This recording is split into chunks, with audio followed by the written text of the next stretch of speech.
Hey, this is Dave. A quick update. The new industrial revolutionary in our house has come. We're all healthy and happy over here. I am still working on chapter 69 for you, but in the meantime, I am sharing with you this episode of the History Daily podcast about the Great Civil War locomotive chase. As we discussed back in chapter 52, the new railroads played a major role during the U.S. Civil War.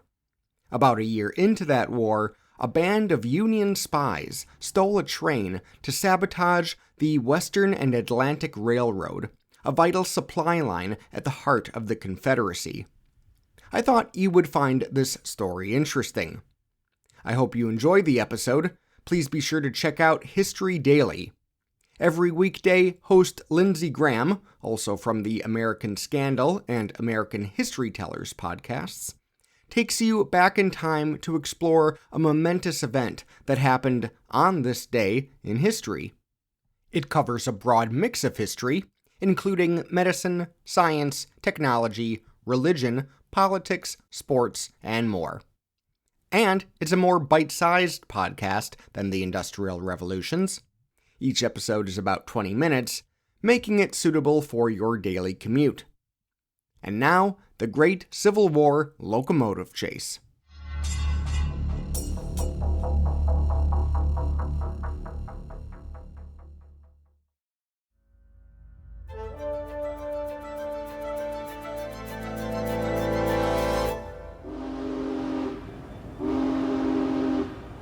It's April 12, 1862, a year to the day since the outbreak of the American Civil War. A steam locomotive called the General charges north through the mountains of Georgia. Inside the cab, a 33-year-old Union spy, James J. Andrews, frantically checks the power gauge. He's running out of fuel, and fast. A few days ago, James and a group of Union soldiers snuck inside Confederate territory and stole this train. Now they're headed north to rendezvous with Union troops in Chattanooga, but they still have 20 miles of track ahead of them. Now it seems the General is out of steam. James listens as the engine produces a series of sputtering last gasps before finally it gives out completely, and the train comes to a stop. James is worried, in no small part due to the fact that there's another locomotive on their trail. The pursuing train is loaded with heavily armed Confederate soldiers. James's men have done their best to damage the track as they go, hopefully slowing their pursuers' progress. But there's no way of knowing how effective their sabotage has been. Now James must decide whether to stay and try to refuel or finish the journey on foot. But as he ponders his next move, James hears a distant whistle. When he sticks his head out of the window to look down the track behind him, he sees the Confederate train burst from the mouth of a dark tunnel, firing on all cylinders. James knows he and his men are out of options. Their only hope of avoiding capture is to abandon the General and scatter into the surrounding woods. When James J. Andrews orders his men to flee into the woods from the train they captured, he brought to an end one of the most remarkable events of the Civil War, an 87-mile high-speed rail chase through the mountains of northern Georgia. Some of the Union spies will be captured and executed. But the survivors will become the stuff of legends, and their exploits will go on to inspire books, television shows, and even Hollywood movies, a lasting cultural legacy of the great locomotive chase of April 12, 1862.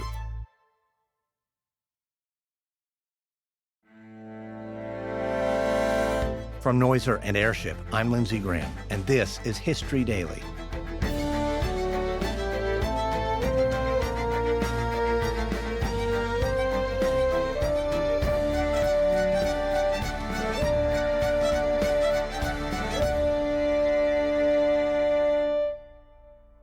History is made every day.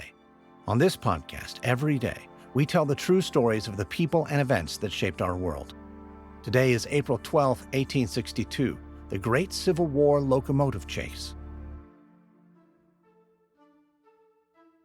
It's April 1862 in southern Tennessee, a few days before the now famous train chase. Inside his command tent, Major General Ormsby Mitchell of the Union Army scratches his chin as he studies a map of the surrounding region. The slight, wire-haired general is puzzling over a logistical problem one that is beginning to seem intractable. For the past few weeks, Mitchell and his division have been advancing south from Nashville toward the town of Chattanooga. Chattanooga sits on the Western and Atlantic Railroad line, a vital artery that links Tennessee with Georgia and keeps Confederate forces in constant supply of provisions and reinforcements.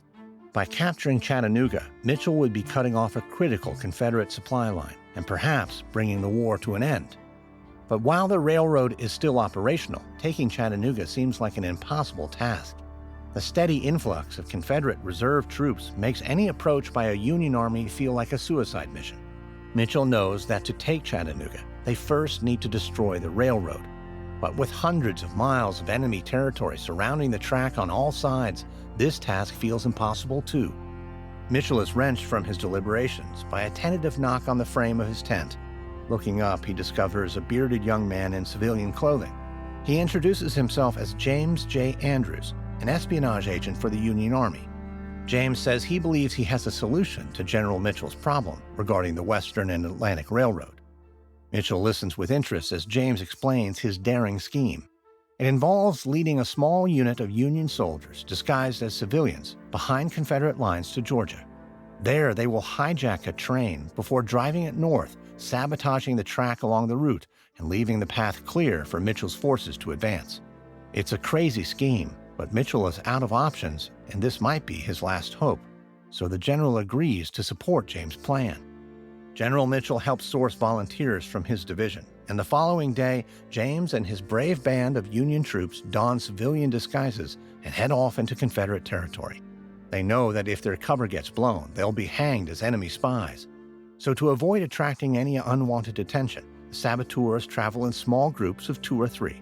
When questioned at roadblocks, they claim to be Confederate sympathizers on their way to Atlanta to enlist.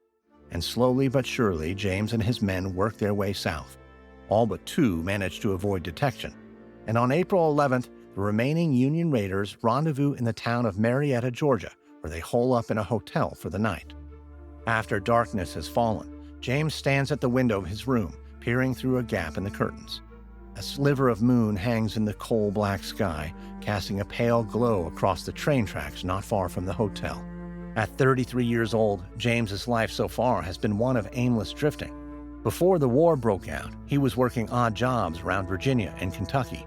But following the outbreak of hostilities, James saw an opportunity to finally do something worthwhile. He became a spy for the Union, leading scouting missions behind Confederate lines. Still, he felt as if he had more to give. When he caught wind of General Mitchell's difficulties reaching Chattanooga, the idea for the train raid struck James like a thunderbolt. Now, for the first time in his life, James believes he's exactly where he's supposed to be and that this is his destiny. But his men don't share his conviction. They've gathered and talked it over, and one of them explains to James that they're having doubts about tomorrow's raid. The venture is too ambitious. It's doomed to fail. James studies the men's expressions and admits the scheme is dangerous, maybe even foolhardy. Some of them may very well die. But James says this mission is far greater than the life of any one man. The future of the Union is at stake. Finally, James says any man is free to drop out. But James insists he will press on and either succeed or leave his bones in Dixie. The men appear to be roused by James's speech, and the following morning, every last one of them reports for duty. Together, James and his men leave the hotel for the train station. On the platform, they split up and spread out among the civilian passengers, waiting for the locomotive The General to arrive. When it finally pulls into the station, James and his men climb on board and disperse further so as not to arouse suspicion. James finds a car that's empty except for an elderly couple. He wishes good morning to his fellow travelers before sitting down in a window seat. Soon, the General pulls out of the station with a shrieking whistle and a billow of steam. James glances down and notices that his hand is trembling. He balls it into a fist and tries to steady his nerves. Soon, the train will arrive at the next station, where the driver has scheduled a 20-minute pit stop for breakfast. That's when the next stage of the plan will be set in motion, and the fate of the entire scheme, and perhaps the outcome of the Civil War itself, will be decided.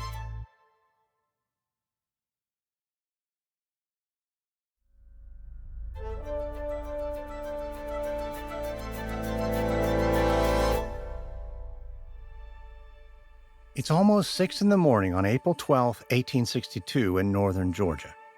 James J. Andrews sits on board the General as it wends its way through the countryside. The Union spy gazes out at cotton fields whipping past the window. On the surface, James appears calm, but beneath his cool exterior, he's coiled as tightly as a spring. After a short journey, the train rolls to a stop in a cloud of hissing steam and smoke. They've arrived at Big Shanty, a small town just north of Atlanta.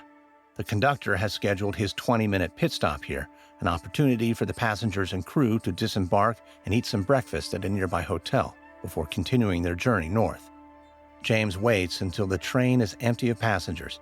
Then he leaps into action.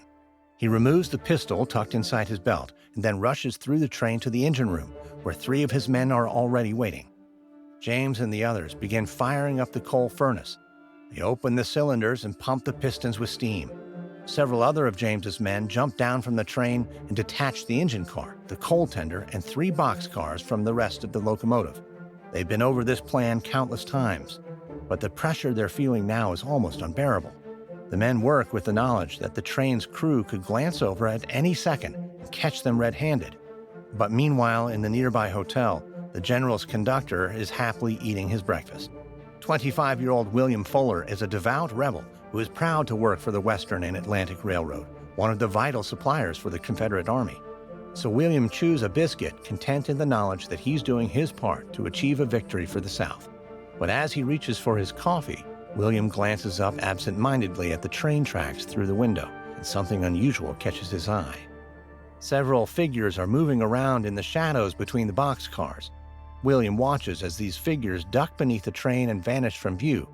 The young conductor jumps to his feet and cries out with alarm. Somebody is hijacking his locomotive. William bolts from the hotel, followed swiftly by his engineer and another crew member. The 3 members chase after the General on foot, but it's no use. The locomotive leaves the station, picks up speed, and pulls away until it's just a speck in the distance. But William and his colleagues don't give up. They continue chasing the train on foot until they come across a handcar. William climbs on board and begins furiously working the crank. As they slowly make their way along the track, they pass severed telegraph wires and stretches of gnarled, twisted rail. Seeing this, William suspects that the train thieves are Northern soldiers attempting to disable the railroad, likely ahead of a Union Army advance. But whatever these men are up to, William is determined to thwart them. As the conductor of the General, the locomotive was stolen under his watch, and therefore it's his responsibility to get it back. But his arms are growing weary. Sweat drips from every pore, and he knows he'll never catch them in a slow-moving handcar. Just about then, William sees something up ahead that lifts his spirits, a train abandoned by the side of the track. The 3 Confederate men race to the locomotive and climb inside. She's rusty and old, but functional, and considerably faster than the handcar. So they fire her up and push her as fast as she'll go. A few hours later, William and his colleagues pull into a rail depot. There they stop a southbound train, the Texas, and exchange their old junker for this faster vehicle. Though the tracks they're riding on are only built to accommodate speeds of 18 miles per hour, William drives the Texas at 70 miles per hour in reverse. With whistles blowing, smoke billowing, and steel wheels screaming along the rails, the Confederate train races after the General until they're just minutes apart. Union spy James J. Andrews blinks sweat from his eyes and screams at his men to push her, boys, push her. But the train is running out of fuel. They're still about 30 miles from Chattanooga, and the enemy train is gaining on them. Up ahead, James spies a rail bridge approaching. Seeing this, an idea strikes him, one that could be his final chance to shake off their pursuers. He orders his men to set fire to the train's coal tender and then detach it from the locomotive. Once it's done, James watches a blazing rail car recede into the distance, hoping that the burning coals spill out and set the wooden bridge on fire. If that doesn't stop his pursuers, James will be out of ideas. The General will be out of fuel, and their ambitious scheme will be doomed to end in failure.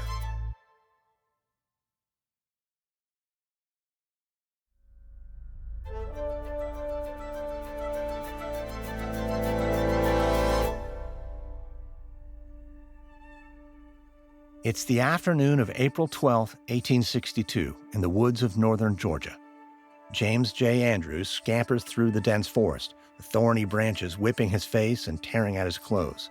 Close behind him, he can hear the footsteps and raised voices of his rebel pursuers as they run through the woods after him and his fellow Union raiders. But James finds himself slowing down, wincing with discomfort. He must have sprained his ankle leaping from the train. And now that the adrenaline is wearing off, the pain is becoming intense. Shortly after James's attempt to burn the bridge, his train ran out of fuel. The general passed through a tunnel and rolled to a stop. Moments later, the pursuing rebel train burst through the mouth of the same tunnel, and James realized that his last-ditch effort to stall the Confederates had failed. Left with no other choice, he ordered his men to jump from the train and scatter on foot. Now, alone in the woods, James hopes that his men avoid capture and somehow make it back to Union territory unscathed. But he's finding it hard to run on his sprained ankle. Thinking fast, James climbs a tree and hides among the leaves. Moments later, a group of Confederate soldiers pass by. One of them, a young, dark-haired man with a patchy beard, is wearing the uniform of a train conductor. James holds his breath and waits until this search party is well out of earshot before climbing down the tree and setting off in the opposite direction. At the first opportunity, he turns north. But James never reaches Union territory. Within days, he, along with the rest of the Union raiders, are rounded up and transported back to Atlanta. After it's determined that James is the ringleader of the scheme, he is convicted of sabotage and sentenced to death. On June 7, 1862, James and 7 of the more senior raiders are hanged as Union spies. The remaining men, mostly younger recruits, are locked up in a Confederate prisoner of war camp, where they're expected to languish for the remainder of the conflict. But shortly after their incarceration, the Union men manage to escape from the POW camp. 8 of them make it to Union territory, while the rest are caught once again and brutally punished. Later in the war, these recaptured Union soldiers are released as part of a prisoner exchange. But their story is so remarkable that the U.S. Secretary of War, Edwin M. Stanton, feels moved to honor their service with a brand new award, one recently approved by Congress. Stanton is especially touched by one particular prisoner who was tortured during his time in captivity. So in March of 1863, Secretary Stanton makes this soldier the first ever recipient of the Medal of Honor. Shortly after, most of the remaining raiders are also presented with the same distinction. The attempted theft of the general will go down in history as one of the most remarkable events of the Civil War. Today, at the Chattanooga National Cemetery in Tennessee, a bronze statue of the steam locomotive The General stands as a memorial to the thrilling 87-mile journey and to the brave men who dared to attempt the great locomotive chase of April 12, 1862.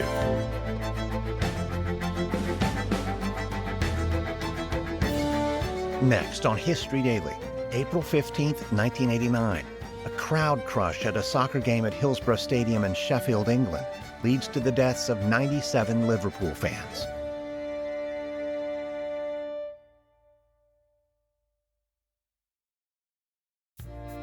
From Noiser and Airship, this is History Daily, hosted, edited, and executive produced by me, Lindsey Graham.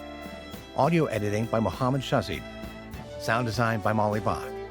Music by Lindsey Graham. This episode is written and researched by Joe Viner.